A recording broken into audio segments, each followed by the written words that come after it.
So, Mr. ANY, tell me what's on your mind.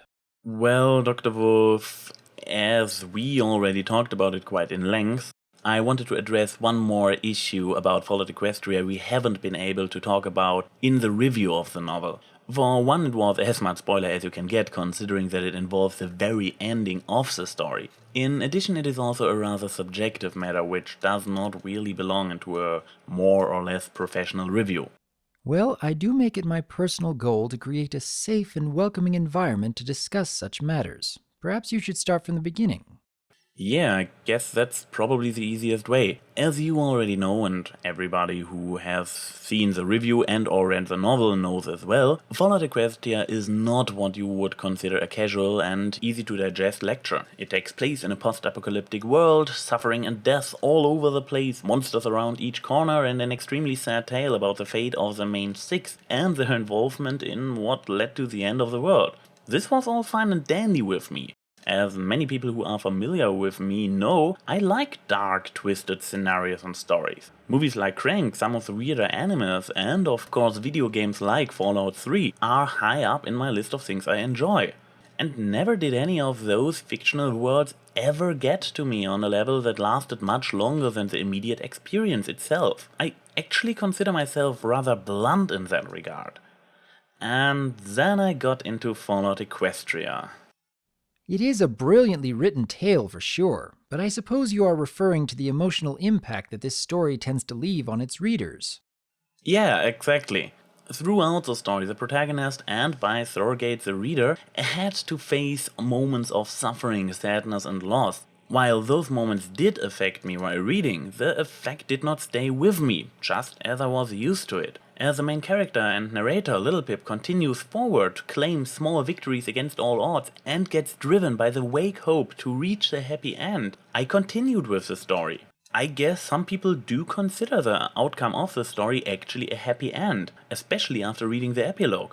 Equestria is reborn, quite a few of the characters that have grown close to us survived and have a good life. Heck, even one of the main six is allowed to live and see the new Equestria. This is far more than other stories of this kind give you. Just take the movie Mutant Chronicles. In the end, the heroes seemingly succeed, only for the viewer to discover that their quest actually doomed instead of saved humanity.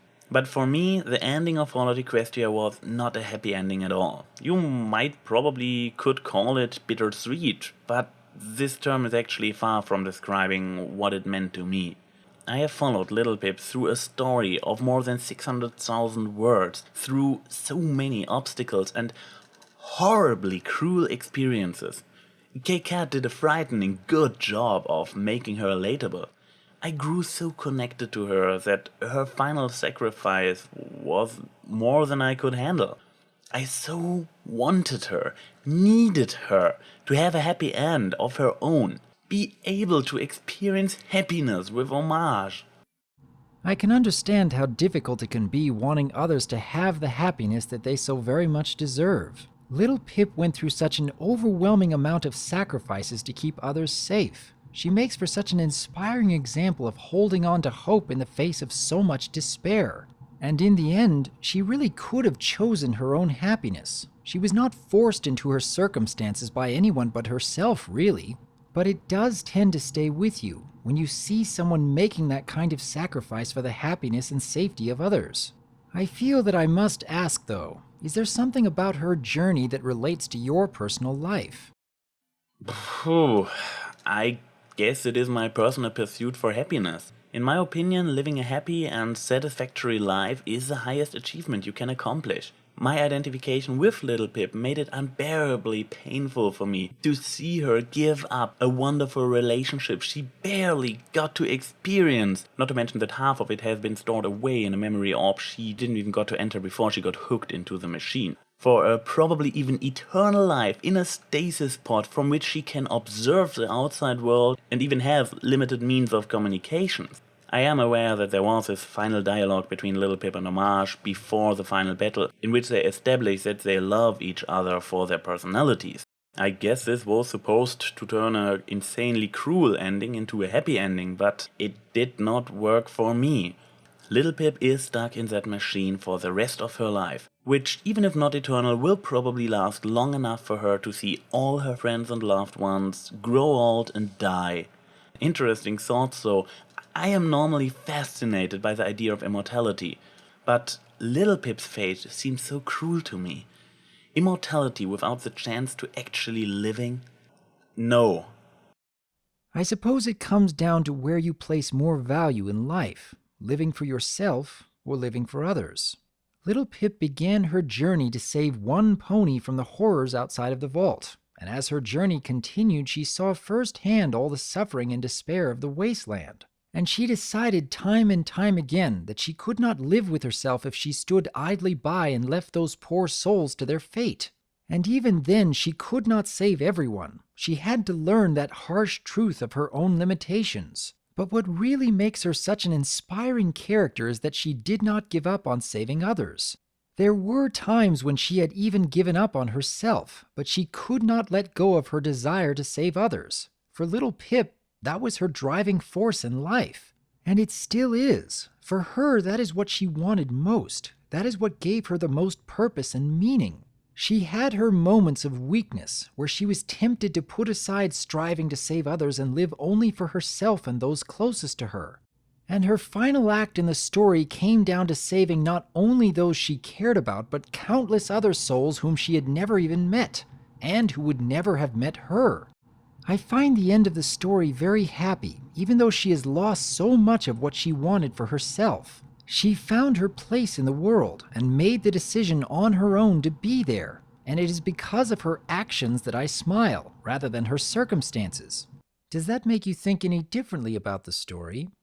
I do understand her drive and desire. I mean, the story made it pretty clear Little Pip adopted sacrifice as her own virtue. In their final dialogue, Homage expresses that she understands Little Pip and that she knows that Little Pip has to do it and that this is why Homage loves her in the first place. And I never would have wanted Little Pip to give up, to leave the good fight to others.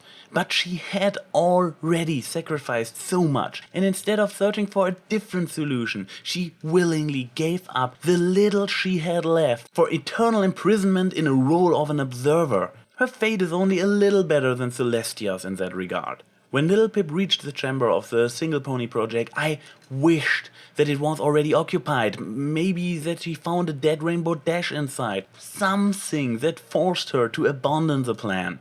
And K-Cat's masterfully writing trick of turning the ending into the beginning and revealing that we just followed Little Pip through her own memories she shared with us in the complete awareness that she is about to give up everything. After finishing the book, I struggled for multiple days with depressions for the following weeks whenever I got reminded of Fallout Equestria, be it through images on DeviantArt or something similar. I felt my chest tighten up and breath getting heavy.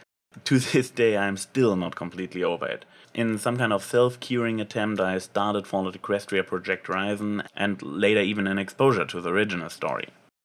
It seems to me that you may be having a bit of an internal struggle. Like you had already stated, you really wanted to see Little Pip getting the happy ending where she is allowed to live her life and enjoy the rest of her days with those she cares about most. And when that didn't happen, you felt rather uncertain about how to react to it.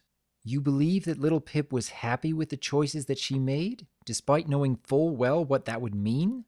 It is easy to understand why she did so, but coming to terms with something that you know was the right choice, and yet still having to deal with something that feels so foreign to your own goals and ideals about life and what is worth living. I would guess that this is causing an internal struggle in your personal life. You followed Little Pip's story for so long and came to care deeply for what would happen to her. And having to just accept the fact that Little Pip made her own choice to do something that feels so foreign to your own ideals. Perhaps there is some part of your own subconscious that is attempting to rethink what is most worth pursuing to make for a life of greatest purpose and meaning. I don't know. With all the messed up shit, not only in Little Pip's immediate life, but also with the horrible endings most of the main six suffered, I so needed a happy ending. And I doubt that Little Pip could find true happiness in her choice. Equestria might be restored in regards to radiation and related problems, but if I remember correctly, it has even been stated in the novel itself that there was still a lot more to do. And in her current state, Little Pip has to witness the pony's struggle and probably also new forms of injustice, but she won't be able to act anymore, just like Celestia. The irony is that she could not have found consistent happiness without making the ultimate sacrifice, so much is clear. But at least she could have had momentary happiness every now and then, the ability to still help actively, and at some point she would have been allowed to actually rest. Be there for others, wanting to help, putting the greater good over yourself? Yes, those are noble attributes, and if everybody would be a little bit more like that, life would be overall better. But Little Pip already gave so much. We do what we can with what we have where we are. But I would like you to ask yourself, if every good deed was rewarded accordingly and every bad action was punished accordingly, who among us would ever want to do anything other than what is good? This is a very true testament about life. We do what is right because it is right.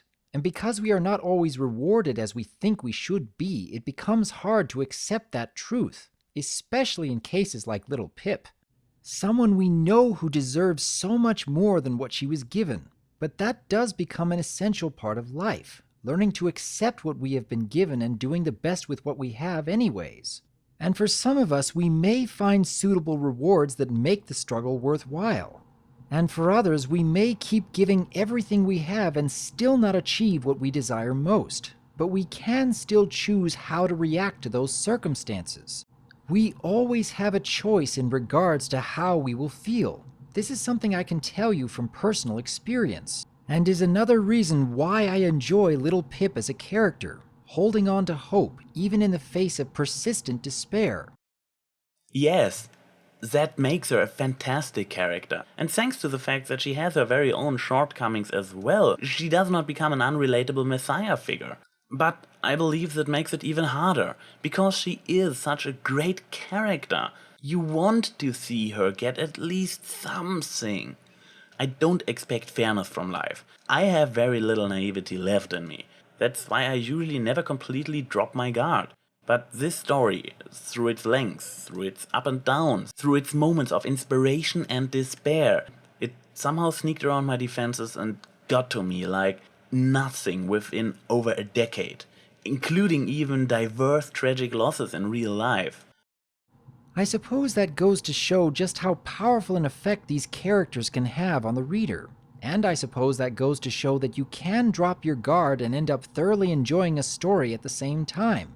I would say that if you were keeping your guard up and keeping yourself from ever allowing such an inner turmoil to happen, then you may be pushing aside just a bit of what makes you human.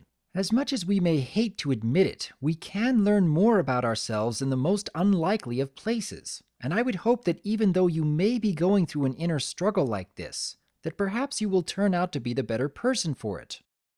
That would be a truly desirable outcome.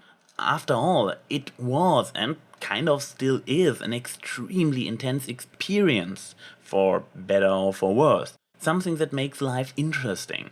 Nevertheless, I have to admit I am kind of worried that Project Horizon is going to have a similar, I guess the appropriate term is in fact, traumatizing effect on me. Falling apart for a few days does not make the best impressions at the new job, I assume. Probably not, but perhaps it will make life more worthwhile in the long run. I'm glad to see that we have accomplished some good things here, and I hope that you might see things a little differently in the near future. Shall we continue on this next week? Yes, thank you, Dr. Wolf. It was actually a relieving experience to openly talk about that issue. I'm looking forward to our next session. Glad to hear it. Enjoy your evening. To you as well. See you soon.